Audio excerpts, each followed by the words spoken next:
안녕하세요. 새해를 바쁘게 보내고 있는 50대 여자입니다. 제게는 아주 특별한 인연이 있는데요. 바로 그 인연으로 인해서 저희 가족에게 생긴 아주 충격적인 사건을 여러분에게 소개하고자 이렇게 사연을 보내게 됐습니다. 그 인연은 제가 25살, 지금의 남편을 만나면서 시작이 됐죠. 저희 사촌 언니가 남편과 같은 회사에서 근무 중이었는데 언니는 정말 괜찮은 남자인데 본인은 연하가 취향이 아니라고 소개시켜준 사람이었죠. 그렇게 만난 남편은 고작 연하란 이유로 남자로 안 본 사촌 언니가 막대한 손해를 본 게 아닌가 싶을 정도로 정말 괜찮은 사람이었어요. 웃는 게 참 매력적이었고 매너도 좋았고요. 무엇보다 남편에게 끌렸던 점은 사람이 참 세심하게 챙기더라고요.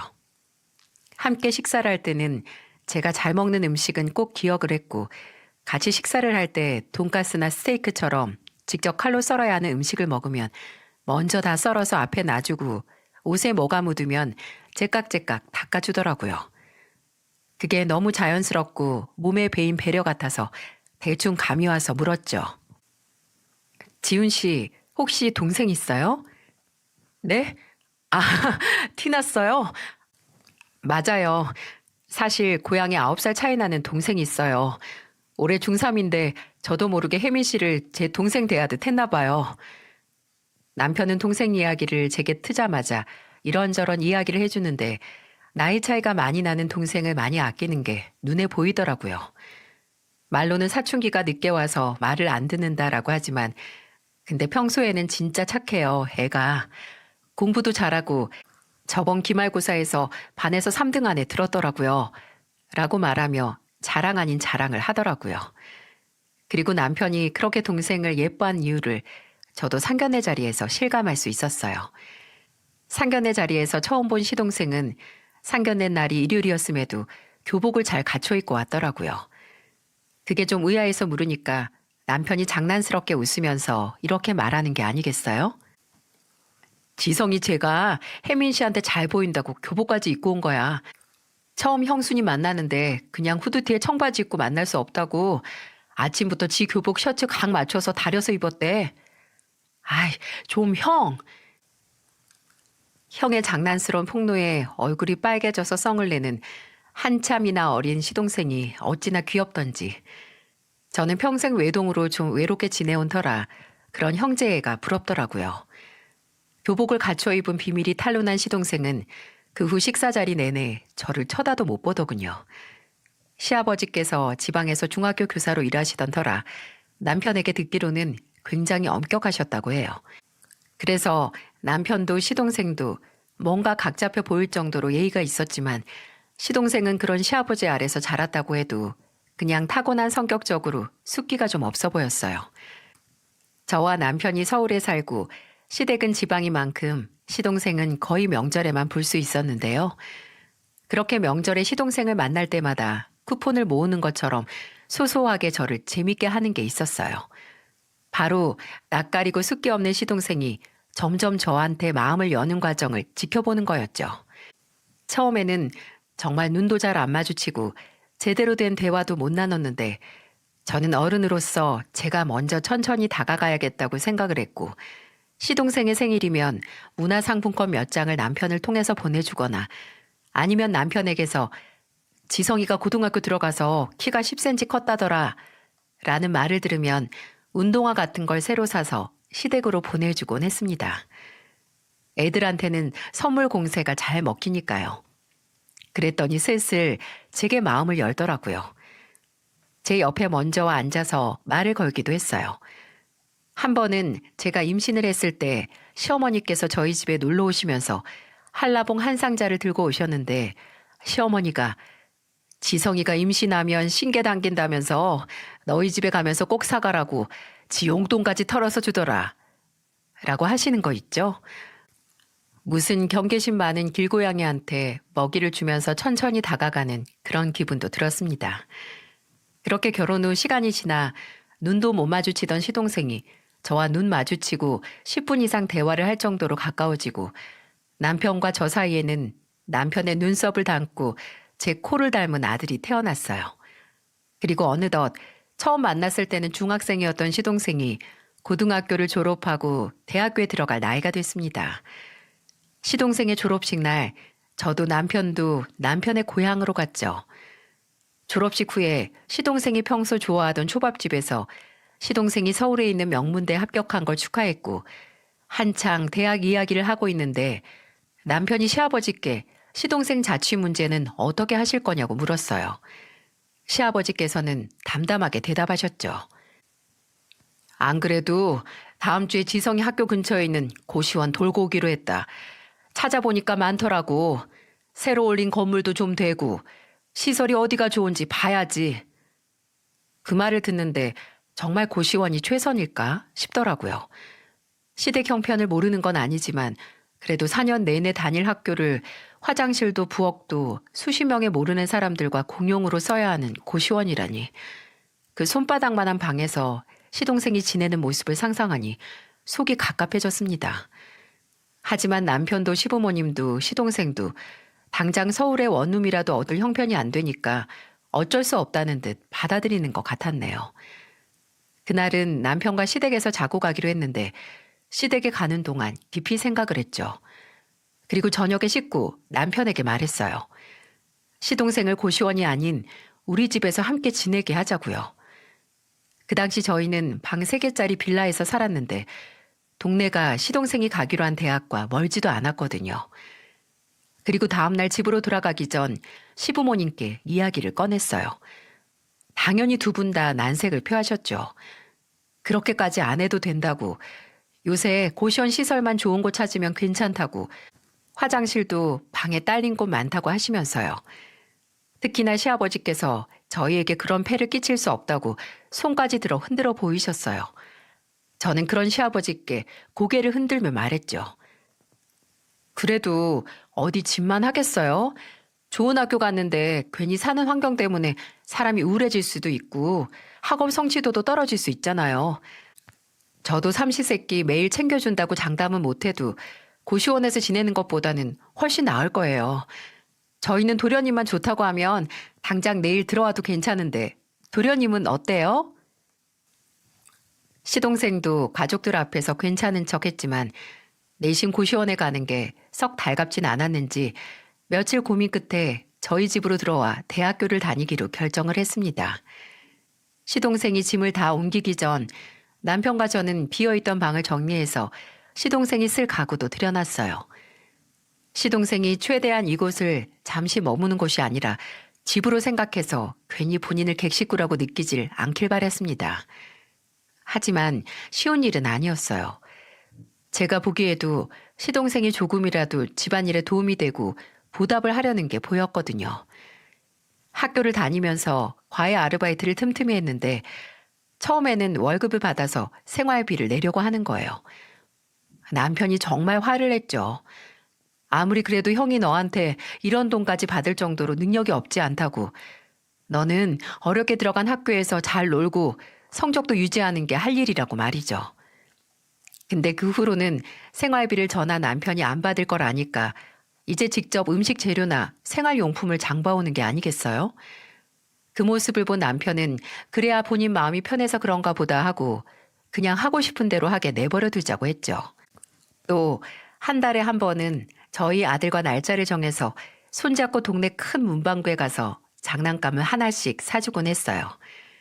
그건 단순히 조카에게 장난감을 사주는 것뿐만이 아니라 은밀한 계약의 일종이었는데요. 저희 애가 어렸을 때부터 양치하는 습관이 정말 안 들었었어요.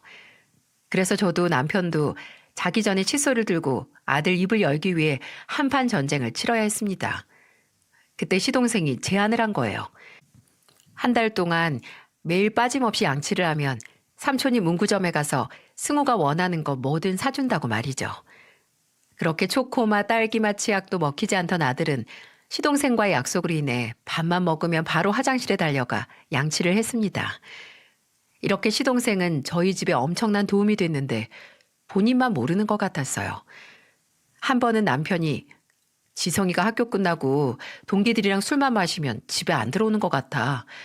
그제도 술 먹고 들어간다고 동기 자취방에서 자고 간다고 했었잖아. 괜히 술 먹고 집에 들어오면 민폐라고 생각하는 건가? 라고 말하며 좀 서운하다고 하더군요. 형이 동생 술주정 좀 받아줄 수 있지 하고요. 근데 아무리 생각해도 이제 같은 집에 산 지 반년이 넘어가는데도 그렇게 눈치를 보는 게 저 때문인 것 같은 겁니다. 형하고 조카, 그리고 형수 중에 가장 불편한 사람이 누구겠어요? 그래도 몇 년 동안 가족으로 살았지만 그래도 형수는 어렵나 보다 싶어서 괜히 시동생과 저 사이에 벽이 더 단단하고 높아진 것 같아서 씁쓸했는데 아직 그 벽이 허물어질 타이밍이 안 온 것일 뿐 불가능한 게 아니더라고요. 그날은 제가 몸 상태가 안 좋아서 밥만 안 치고 바로 약 먹고 잤거든요. 그렇게 땀 쭉 빼면서 자고 있는데 얼마나 잤는지 모르겠지만 귓가에 소음이 들리면서 눈이 먼저 떠지더라고요. 남편은 옆에서 자고 있고 휴대폰을 확인해 보니 밤 11시가 되고 있었죠.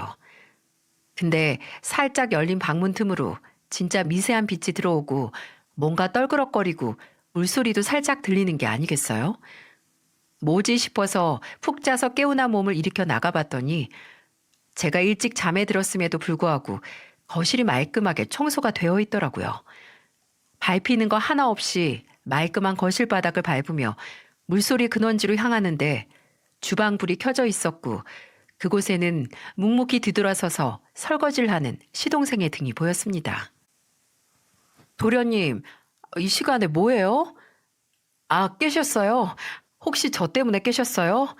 조용히 한다고 했는데 그릇 부딪히는 소리가 컸나 봐요. 죄송해요. 얼마 안 남았으니까 빨리 끝낼게요. 아니, 그게 아니고 혹시 거실도 도련님이 치운 거예요? 별로 할 것도 없었어요. 승우가 바닥에 장난감하고 책들만 치웠고 전 걸레질 한번 했는데요, 뭘. 아우, 도련님, 이렇게 안 해도 돼요. 내일 학교 가는 날이잖아요. 과제도 많으면서. 이 정도는 당연히 같이 사는데 저도 해야죠. 제가 먹은 그릇도 있고 저도 거실 쓰는데 형수님은 가끔 제가 아직도 중학생으로 보이시나 봐요. 걱정 마세요. 집안일을 학교 공부에 지장 갈 만큼 하진 않으니까요. 아, 그러고 보니 형수님 식사 안 하고 주무셨잖아요. 아까 나가서 즉석 죽 사왔는데 데워드릴까요? 그럼 죽은 됐고 라면이나 하나 끓여줄래요? 왜? 저번에 도련님이 친구들하고 놀러 갈 때마다 라면 당번이라면서요. 잘 끓여서. 그 소문난 라면 나도 한번 먹어보게요. 순간 내 쪽에서 시동생을 어린애 취급하고 선을 그었나 싶은 생각에 충동적으로 라면을 끓여달라고 했어요. 시동생은 알겠다고 하면서 바로 라면 끓일 준비를 하더라고요.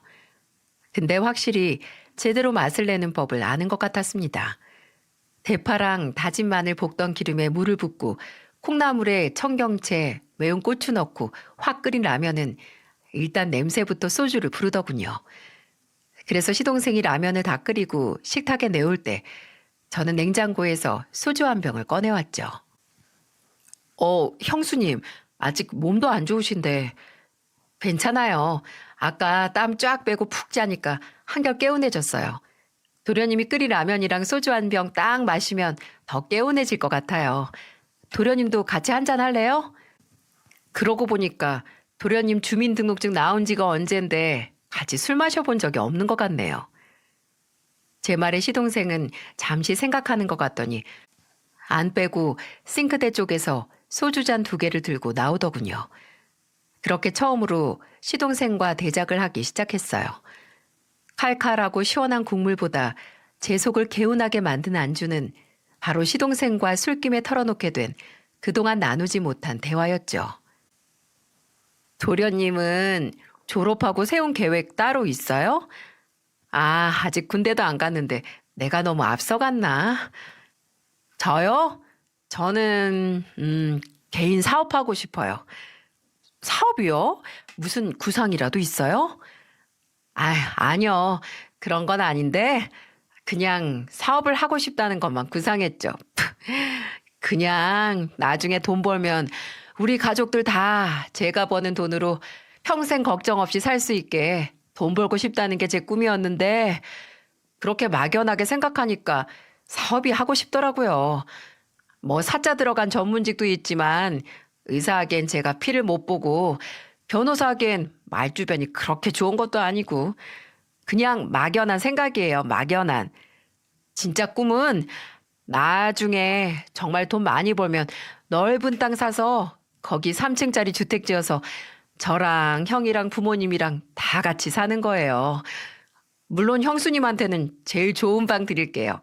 아, 나 좀 봐. 저 정말 형수님이 편해졌나 봐요.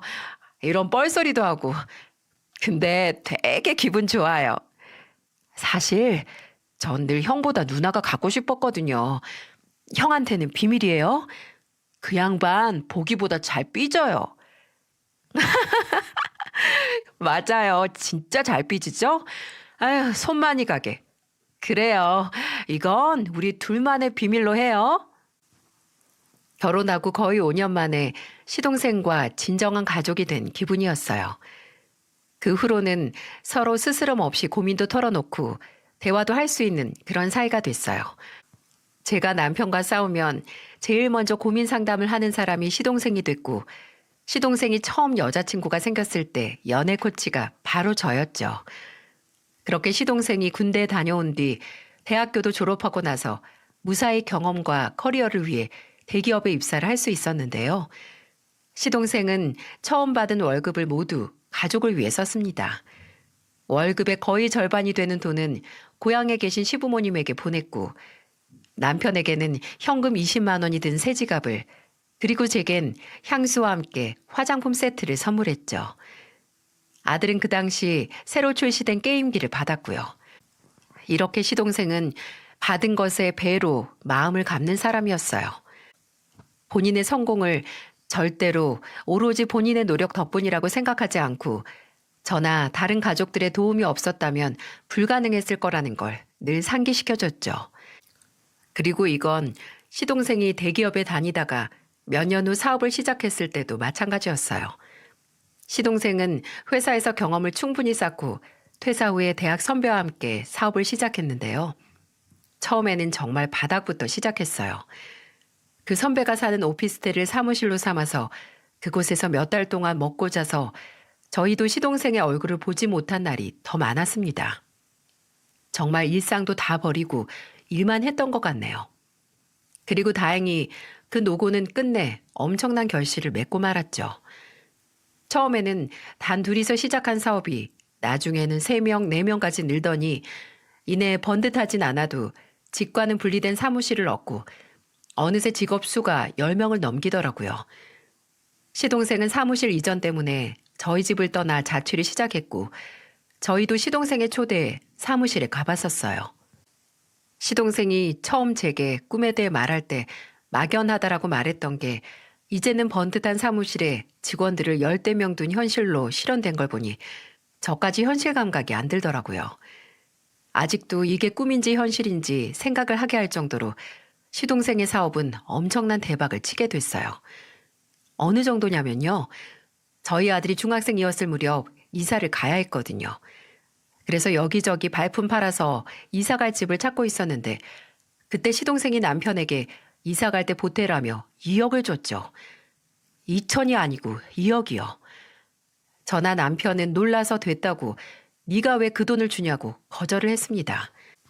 근데 시동생은 오히려 본인이 정색을 하며 그러더라고요. 형, 이 정도도 나한테 도움 안 받으면 나 정말 무시하는 거야. 나 예전에 교복 입고 게임하던 어린애 아니야. 나 가족한테 이 정도 돈 줄 수 있을 만큼 성공했고 그리고 그 성공이 누구 덕인지 잘 알 정도의 머리는 있어. 형은 그때 형이랑 형수님이 나한테 같이 살자고 안 했으면 내가 이 정도의 돈 벌었을지 장담할 수 있어? 내가 받은 거 갚는 것뿐이야. 그리고 앞으로도 갚을 거고. 그러니까 내 은인 같은 형수님 모시고 조금 더 넓고 좋은 집으로 이사 가서 승우하고 같이 살아. 승우 이제 고등학교 가면 동네도 얼마나 중요한데. 그 말을 듣고도 차마 돈을 안 받을 수 없더라고요. 그 돈은 고마움의 표시이기도 했지만 아마 시동생이 가족 구성원으로서 저희에게 보인 자존심이기도 했을 겁니다. 그렇게 시동생의 도움으로 저희는 살기 좋은 지역의 아파트를 대출을 껴서 매매할 수 있었어요. 그리고 시동생은 정말 저희에게 2억이란 거금을 턱 내놓고도 전혀 문제가 없을 정도로 승승장구했죠. 성격, 능력, 뭐든 빠지지 않고 완벽했지만 굳이 따지면 40이 넘어서까지 혼자였던 점이었을까요? 원래 20대 후반부터 30을 통째로 본인 회사에 투자했기에 누굴 만날 시간이 없긴 했지만 그래도 시동생이 결혼 생각이 아예 없는 사람은 또 아니었거든요.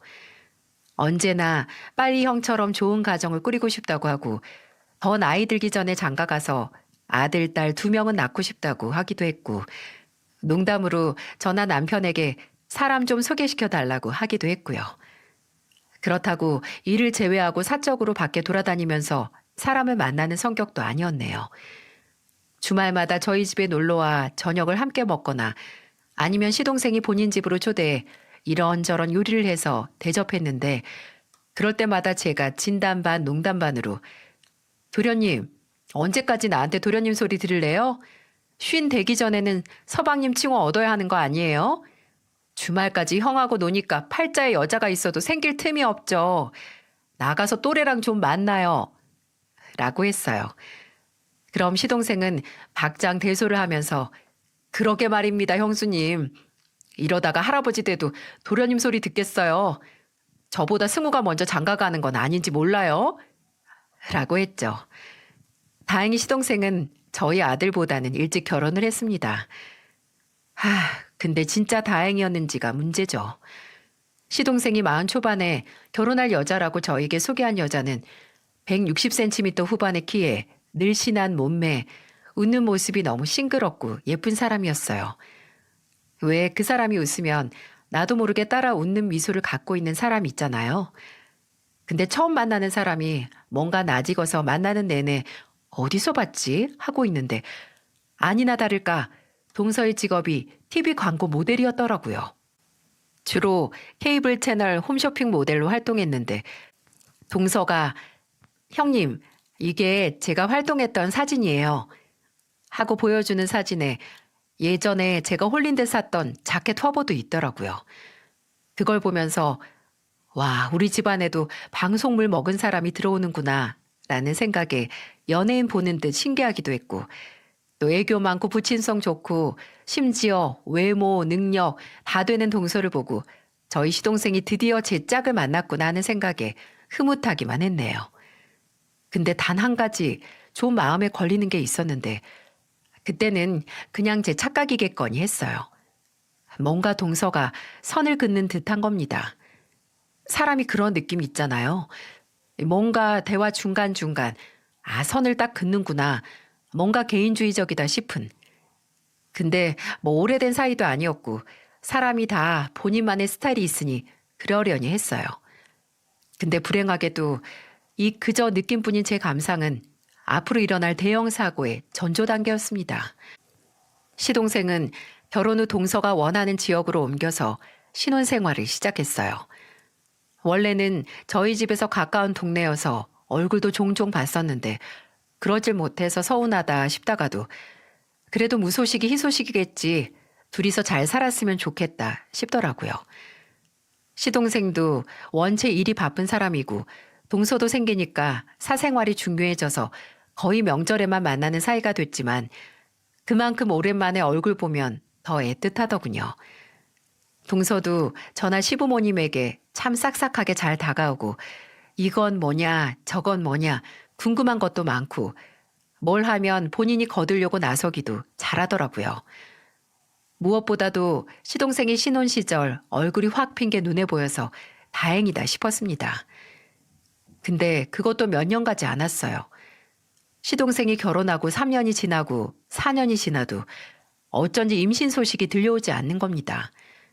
물론 제가 알 바 아니고 당사자 둘의 일이지만 결혼 전부터 시동생이 신혼집 리모델링 할 때 다른 방들보다 아이방 먼저 만들 정도로 얼마나 빠르고 간절하게 아이를 원했는지 알기에 신경이 쓰일 수밖에 없었어요.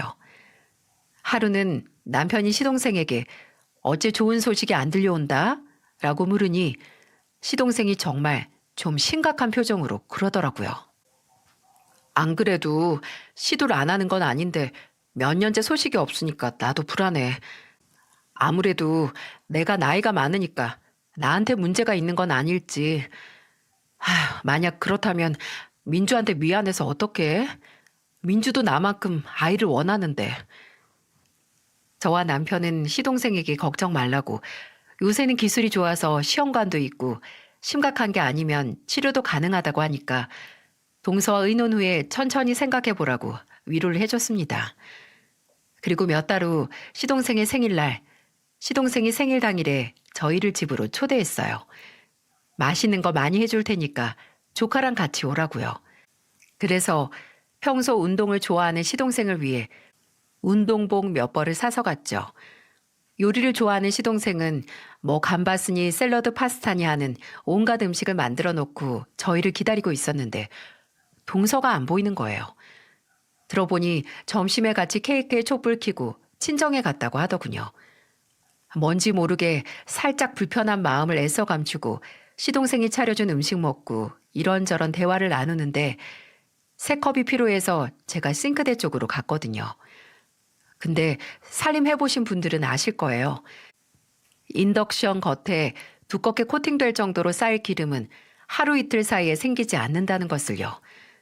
주방 안쪽에 들어가자마자 인덕션 주변에 덕지덕지 눌러붙은 기름과 심지어 착색까지 된 게 주방 청소를 오랫동안 안 했나 싶더라고요.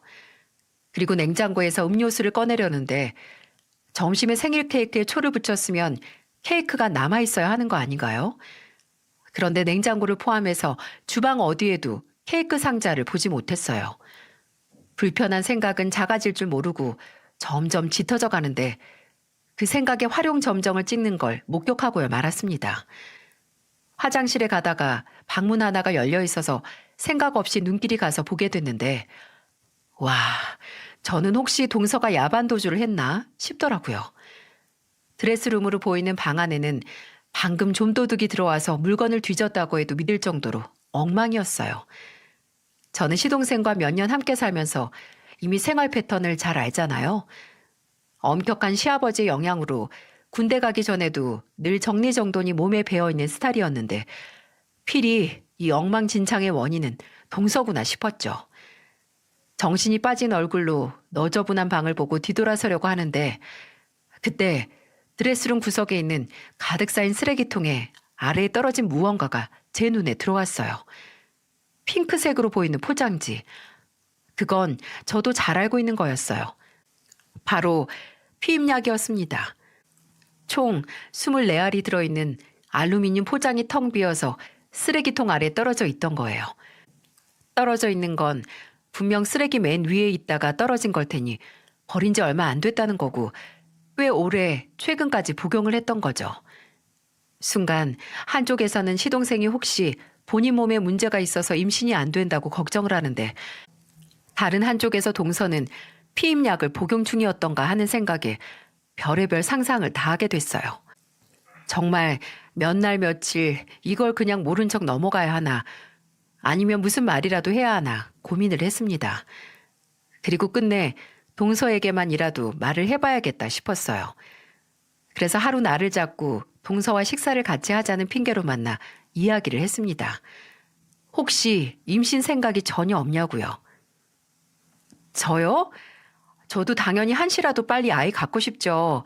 그 사람 나이도 있는데. 동서, 내가 본 게 있고 또 걱정이 돼서 그러니까 기분 나쁘게 듣지 않았으면 좋겠어. 내가 저번에 서방님 보러 동서 집에 갔다가 버린 지 얼마 안 된 피임약을 봤거든. 임신 문제야 당연히 부부의 일이고 삼자 개입 없이 둘이서 상의하는 게 맞는데 동서도 알잖아. 서방님이 얼마나 아이를 원하는지. 근데 안 생기니까 혹시 본인 몸에 문제가 있는 건 아닐까 엄청 걱정하고 있어. 동서한테도 미안해하고. 동서가 만일 아이를 갖고 싶지 않아서 약을 복용한 거면 지금이라도 솔직하게 서방님한테 털어놓고 상의를 해. 끝을 내든 의견을 조율하든 이대로 서방님이 본인 탓만 하면서 괴롭게 만들지 말고. 우리 형님이 걱정하셨구나. 사실 이번 달에 제가 약을 먹은 건 맞아요. 회사에서 좋은 광고 제의가 들어왔는데 그게 촬영이 6개월 후라서 지금 아이가 생기면 물거품이거든요. 저도 그 사람이 아이를 얼마나 원하는지 아니까 지금은 당장 때가 아니라고 하면 상처받을까봐 걱정돼서 말 못했던 거지. 다른 생각은 없었어요. 걱정 마세요. 이 광고만 끝나면 정말 아이 가질 거예요. 그러니까 걱정 마세요. 우리 형님이 어린 서방님 생각하는 건 알아줘야 한다니까. 그리고 동서의 말을 더 이상 의심하지 못했던 게 정말 반년 후 동서는 임신 소식을 알려왔습니다. 그 말이 정말이었다는 안도감이 몰려왔죠.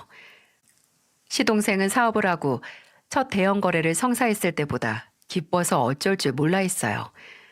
그래도 퇴근 시간이 7시는 됐던 사람이 동서가 임신 후에는 5시에 조기 퇴근해서 집으로 가 혼자서 집안일 싹 다 하고 남은 시간은 동서 수발을 들면서 재택근무를 하더라고요.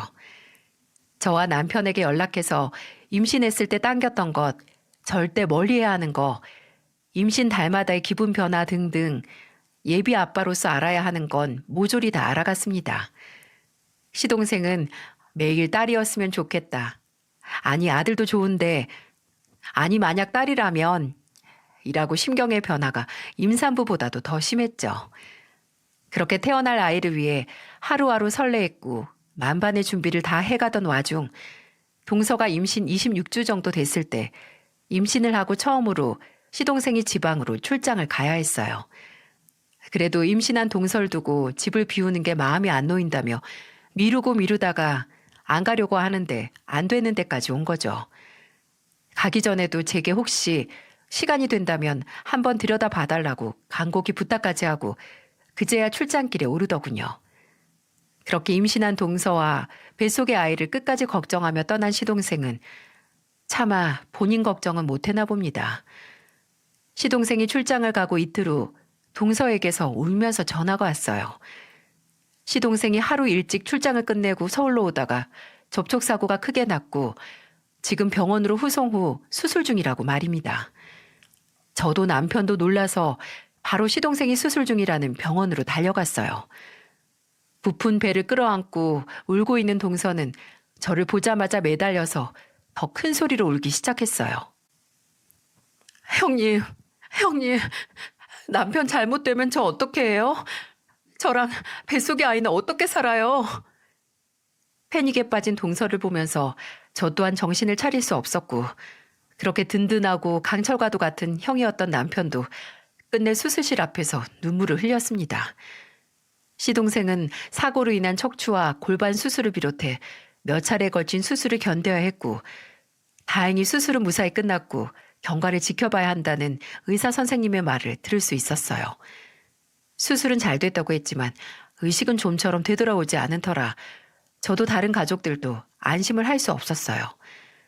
동서는 매일같이 임신한 몸으로 시동생의 곁을 지키려고 했기에 저도 그런 동서를 돕기 위해 자주 시동생의 병실에 찾아갔습니다. 그때 잠들어 있는 것 같은 시동생을 보면서 잠도 못 자고 하염없이 눈물을 흘리는 동서를 보고 저게 사랑이라고 순진하게 생각을 했어요. 그게 모두 연극이었다는 걸 세상에 누가 알아챌 수 있겠습니까? 오전에 동서가 시동생 간병을 하면 제가 오후쯤 가서 교대를 하고 동서가 잠을 자고 쉬고 올 수 있게 했는데 그날은 좀 일찍 집에서 나와 다른 날보다 1~2시간 정도 전에 병원에 도착을 했거든요. 가기 전에 뭐 마실 거나 먹을 거 사갈까 싶어서 병원 앞에서 동서에게 전화를 했는데 통화 중이더군요. 대수롭지 않게 생각을 하고 시동생이 있는 병실에 갔는데 2인실인 병실에 딸랑 시동생 혼자 누워있는 게 아니겠어요? 그때 간호사분이 들어와서 보호자를 찾더라고요. 제가 들어도 되지만 동서라면 직접 듣고 싶어 할 것 같아서 다시 동서에게 전화를 걸었는데도 대체 무슨 전화인지 계속 통화 중이었어요. 일단 간호사 선생님께 양해를 구하고 나가서 동서를 찾았어요. 화장실에 들렀다가 나와서 혹시 환자복을 새로 받으러 간다 싶어서 복도를 지나고 있는데 그때 이게 대체 무슨 소리죠? 정말 찢어지는 것처럼 사람이 깔깔깔 웃는 소리가 비상구 쪽에서 나는 겁니다. 평소 같았으면 그 찢어지는 웃음소리가 행여 동서의 목소리라고 상상도 못했을 거예요. 그때는 무슨 촉인지 문에서 가까이 들리는 웃음소리에 저는 엘리베이터를 통해서 한층 위로 올라가서 비상구 문을 슬며시 열었어요.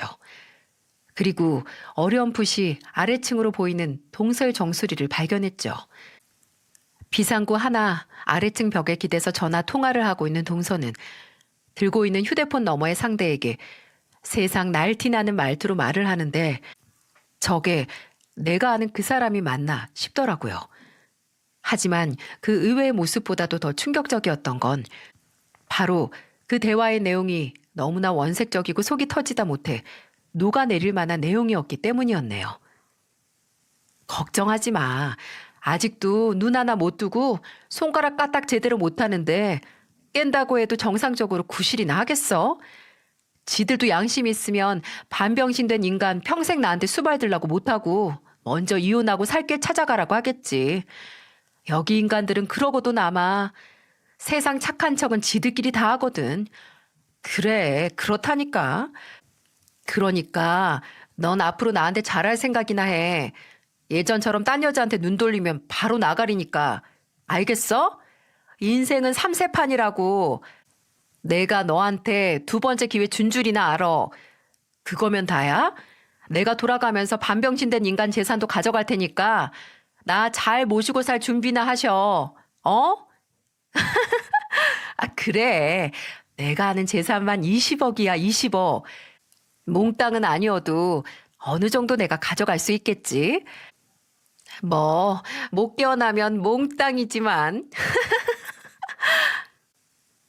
이게 사람이 할 수 있는 대화인가요? 여기서 반병신은 누구고 착한 척하는 인간들은 누구인지 감이 오시죠? 착하고 애교 있던 동서는 사실 품 안에 독을 품고 있는 저열한 독사였던 겁니다. 당장 동서가 듣는 귀 상상도 못하고 떠들고 있는 말들을 듣는 것만으로도 후들거리는 다리를 다잡느라 차마 녹음을 하지 못했어요. 그리고 당장 이게 대체 무슨 말이냐고 제가 뛰어든다고 해도 몇 년 동안 저런 모습을 감추고 산 인간이 얼마나 연기를 잘하겠습니까? 그래서 일단 그날은 가만히 잠자코 있었고 뒤에서 저 독사의 독을 몽땅 뽑아내 잡을 계획을 세웠어요. 원래 여우를 잡기 위해서는 여우가 되어야 한다고 하잖아요. 저는 흥신소를 찾아갔습니다. 사무실에서는 성금만 바로 준다면 지금이라도 탈탈 털어줄 수 있다고 걱정 말라고 장담하더군요. 저는 바로 현금으로 성금을 치렀고 그렇게 2주 뒤에 흥신소 직원은 저희한테 정말 잘 찾아오신 거예요. 라고 하면서 2주 동안 본인들이 쓸어모은 증거들을 제게 보여줬죠. 이건 둘이서 손잡고 가다가 주차장에서 같은 차 타고 나오는 사진이랑 동영상, 그리고 이건 같은 아파트 들어가는 거. 이 아파트가 이 남자가 사는 아파트인데 혹시 동서란 사람이 이전에 사실혼 관계 남자가 있다는 건 의뢰인분이나 가족분들은 알고 계셨어요? 같이 거의 10년을 동거하면서 살았던데요. 혼인신고한 자료는 안 남았어도 사실혼은 확실해요. 거기 있는 건물 관리자 한 명이랑 청소하는 여사님은 아직도 이 여자를 기억하고 있더라고요. 몇 년 동안 안 보여서 1202호 남자랑 이혼했나 했는데 한 2년 정도 전에 다시 보인다고 별거 하다가 합친 것 같다고요. 제정신이라면 아마 그 당시 제가 듣고 본 증거들을 믿지 못했을 거예요. 저도 머리가 어지러질 정도의 정보들을 제 스스로 받아들이기까지 엄청난 노력을 해야 했으니까요. 하지만 제가 몇 번 눈을 깜빡거리고 고개를 저어도 증거는 달라지지 않았습니다. 저는 그날 바로 제가 받아온 증거들을 남편에게 보여줬어요. 남편은 저보다도 더 받아들이기 힘들어했어요. 이럴 수가 없다고, 당장 사고도 감당하기 힘든데 내 동생한테 이런 일이 일어날 수 없다고 말입니다. 저는 반년도 훨씬 전에 제가 피임약을 발견했을 당시 이야기를 했고 동서가 바람을 피우느라 임신을 늦췄을 것 같다라고 말하니 남편은 그때부터 점점 사실을 받아들이기 시작하더라고요. 마음 같아선 당장 시동생 곁에서 세상 열려인 척 희생하는 척하는 동서를 끌어내서 아작을 내놓고 싶었지만 혹시 그 전에 눈치채고 그 바람 피운다는 남자와 야반 도주라도 할까 싶어서 일단 토끼를 토끼굴로 모으는 것 마냥 저희 부부의 덫으로 부르기로 했습니다. 남편이 동서에게 전화를 걸어 요새 동생 보느라 많이 힘들지 않냐고, 안 그래도 몸 관리 잘하고 안정 취해야 하는데 내일 집에 오면 재수 씨가 좋아하는 해물찜이랑 간장새우랑 해서 밥을 같이 먹자고 초대를 했죠. 동서는 그저 그 착한 척하는 인간들이 또 착한 척한다고 생각했는지 바로 걸려들더군요. 그래서 병원에는 급하게 구한 간병인을 보내놓고 셋이서 이 중 한 명에게 마지막이 될지도 모르는 만찬을 했습니다. 동서가 저희 집에 오고 한동안은 그 독사가 마음껏 처먹는 꼴을 지켜봤습니다. 그래도 임산부인데 배도 안 채우고 작기 미안하잖아요. 어느 정도 다 먹어갈 때쯤 남편이 먼저 넌지시 말을 꺼냈어요. 재수 씨, 요새 많이 힘들죠? 몸도 무거운데 아픈 사람 간병하느라. 그냥 평범한 사람도 몸이나 정신적으로 어려운 일인데 정말 고생이 많아요. 아휴, 뭐 그렇게까지 힘들지 않아요. 제 남편이고 제 가족인데 당연한 거죠. 그래도 참 가족이어도 대가 없이 이렇게 순수한 마음으로 봉사할 수 있는 게 어렵잖아요. 아니지. 재수 씨 같은 경우에는 20억이나 보장받으니까 당연한 건가? 네? 20억이요? 무슨 20억이요? 반병신 어차피 깨어나도 반병신일 테니 재산의 일부분은 본인 거고 운 좋아서 못 깨어나면 몽땅 본인 거라고 좋아서 떠들었다며? 왜 시침이야? 남편은 침착하게 말하자는 저와의 약속도 있고 화를 참지 못해 폭발하고 말았어요. 그리고 바로 동서에게 증거 자료를 던졌어요. 동서는 여기저기 그 사실혼이었다는 남자와 본인이 여기저기서 찍힌 사진을 떨리는 눈동자로 살피더니 급하게 변명을 하기 시작했어요. 이게 사실은 형님이랑 아주버님께서 이거 보고 무슨 생각하실지 아는데 사실은요. 동서, 괜한 변명하지 말고 사실이나 말해. 우리도 어느 정도 다 알고 지금 동서 부른 거니까 헛수고할 생각하지 말고. 일단 그 언제 태어나도 안 이상할 정도로 큰 뱃속의 아이 누구 아이야? 정말 우리 서방님 애야? 아니면 같이 10년은 살았다는 이 남자애야? 형님, 아무리 그래도 그렇지 어떻게 그런 걸 물으세요? 이 아이는 제 남편애 맞아요. 진짜 누굴 머저리 취급하는 거야? 동서 말처럼 우리가 착한 척할지 몰라도 머리가 동서처럼 비어있는 건 아니거든? 그렇게 약 먹어서 서방님의 임신 안 하려고 했던 사람이 왜 갑자기 애 생겼다고 했겠어? 10년 동안 동거하면서 정든 남자 애 생긴 거라서 못 지운 거 아니야? 아니라니까요. 그리고 막말로 지금 당사자인 남편은 병원에 누워서 정신도 못 차리고 있는데 왜 형님이랑 아주버님이 난리세요? 진짜 오지랖이 태평양이네요. 제가 바람을 피웠든 이 애가 누구 애든 그건 저랑 남편이 알아서 할 일이죠. 이렇게 제3자가 끼어들어서 사람 죽일 듯이 닥달할 게 아니라. 그 순간 이건 우리 일이라는 말이 어찌나 화가 나는지 저는 동서가 임신했다는 사실도 있고 저도 모르게 뺨을 올려붙였습니다. 근데 그때 뺨을 맞은 충격 때문인지 한꺼풀 덮여있던 동서의 두꺼운 낯짝이 벗겨진 것 같았어요. 동서는 악을 쓰면서 제게 휴대폰을 들어보이면서 말했죠. 이게 어디서 손을 들어? 나 모델이야, 이 추녀야. 넌 낯짝이 두들겨 맞든 아니면 피장파장 다를 게 없는지 모르지만 나는 이게 내 밥벌이고 내 자산이란 말이야. 근데 감히 그 재산에 손을 대? 그래, 어디 한번 그 대가 치러봐라. 너 내가 가만 안 둬. 경찰이 확 고소할 테니까. 고소해라, 고소해.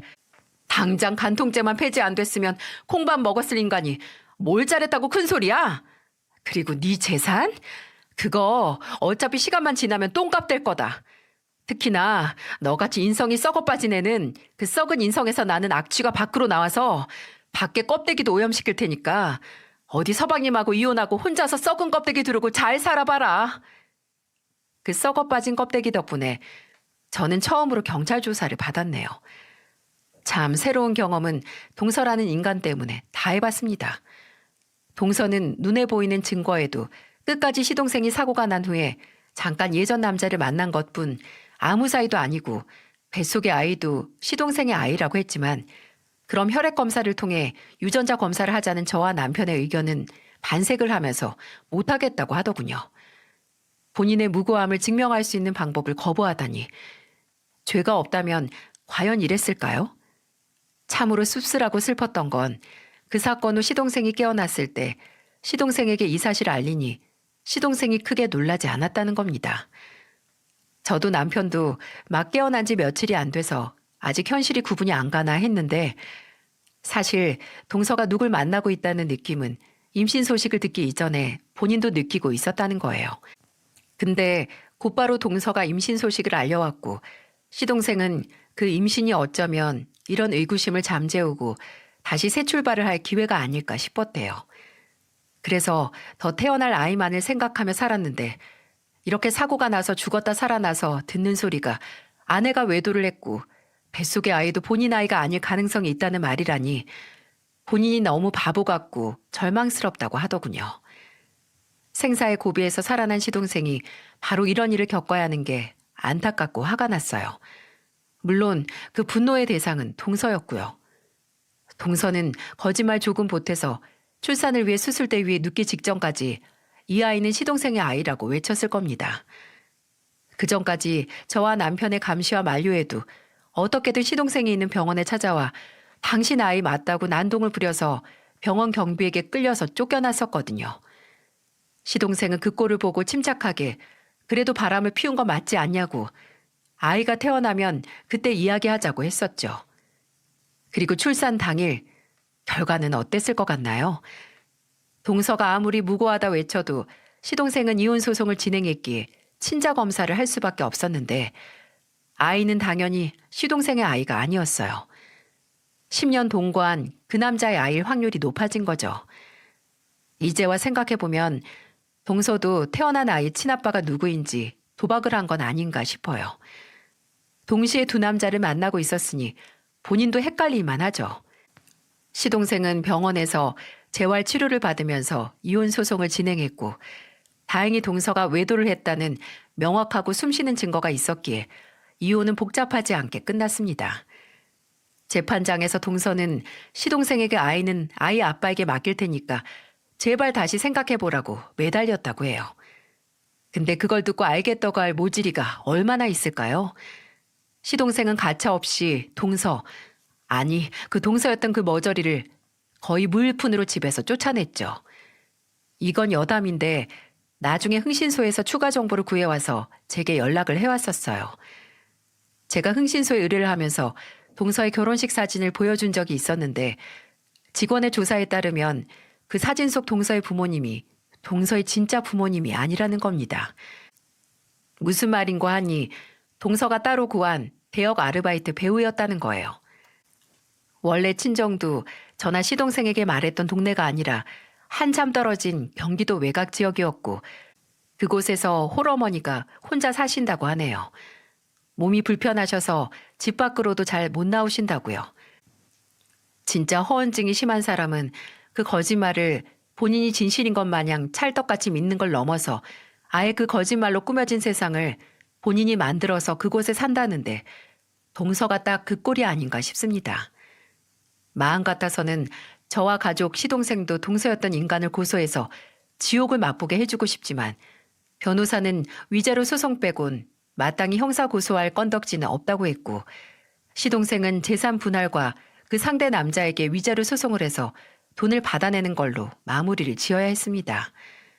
성엔 차지 않았지만 나중에 혼자 아이 키우면서 분유값도 얻고 기저귀도 쓴 걸 잘라서 또 쓴다고 시동생에게 연락을 해서 돈 좀 보내달라고 매달리는 동서의 소식을 들으니 본인이 판 무덤에 들어가 스스로 지옥을 마땅히 겪고 있는 것 같더라고요. 이혼 후 그 남자하고 사는 건 아닌가 했는데 홀어머니가 사시는 친정으로 갔다는 걸로 봐선 그건 아닌가 봐요. 아마 그 여자가 사고가 난 시동생에게서 어떻게 해서든 돈을 뜯어내 그 남자랑 재결합을 하려고 했는데 무일푼으로 쫓겨났으니 그 돈이 없는 걸 알고 그 남자도 여자를 버린 건 아닌가 싶네요.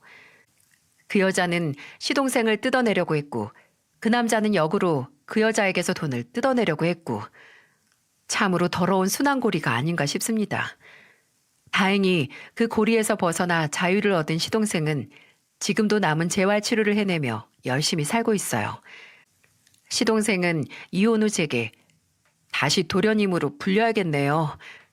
라고 쓰게 미소를 지으며 말했는데 그 미소가 너무 외로워 보여서 저는 도련님 소리 입에 잘 안 붙을 것 같은데 시부모님 안 계시면 그냥 나도 지성이라고 부를까요?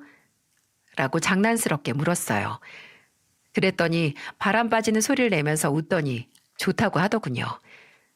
그래도 그 사건 후 시동생의 웃음소리를 들을 수 있어서 다행이라는 생각이 들었습니다.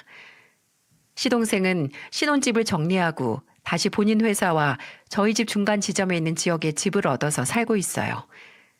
저도 남편도 이혼 직후에는 자주 찾아갔었는데 이제는 정말 걱정 말라는 시동생의 말을 듣고 한동안 그냥 전화 연락만 하고 했습니다. 그래도 저희가 걱정할까봐 매번 오늘은 뭘 먹었는지 가족 단체 카톡방에 사진을 찍어서 올리고 이동 중이면 차가 막힌다, 커피를 마시면 커피 마신다 등등 인증 사진을 찍어서 보내고 있습니다. 본인이 겪은 일도 감당하기 벅찰 텐데 걱정할 가족을 위하는 모습만 봐도 시동생은 정말 이런 일을 겪어서는 안 되는 사람이라는 생각만 짙어져 가네요. 아까도 이 기억을 짜내가면서 사연을 써내려가는데 시동생이 문자를 보냈더라고요. 저녁 뭐 먹을지 골라달라고요. 제육볶음이랑 부대찌개 중 골라달라고 해서 집에 그것보다 맛있는 감자탕이 있으니 먹고 가라고 했네요. 솔직히 말하면 결혼을 하고서도 시동생은 제게 종종 교복을 입고 고개도 못 들던 어린애처럼 느껴질 때가 많았어요. 근데 이제는 큰 인생의 파도를 스스로 묵묵히 넘는 어른이라는 느낌이 커졌습니다. 하지만 혼자의 힘으로 그 큰 파도를 이겨낼 수 없을 테니 저도 다른 가족들도 옆에서 끝까지 남아서 힘을 줘야겠죠. 부디 이 사연을 듣는 많은 분들이 딱 한 번씩이라도 파도를 넘는 제 시동생에게 응원하는 따뜻한 마음을 보내주셨으면 좋겠습니다. 세상 모든 일은 혼자만의 힘으로 해결되는 게 없으니까 저도 구독자 여러분이 그 어떤 인생의 파도가 와도 그 파도를 오히려 즐기고 손쉽게 넘길 수 있도록 기도하겠습니다. 모두 감사합니다.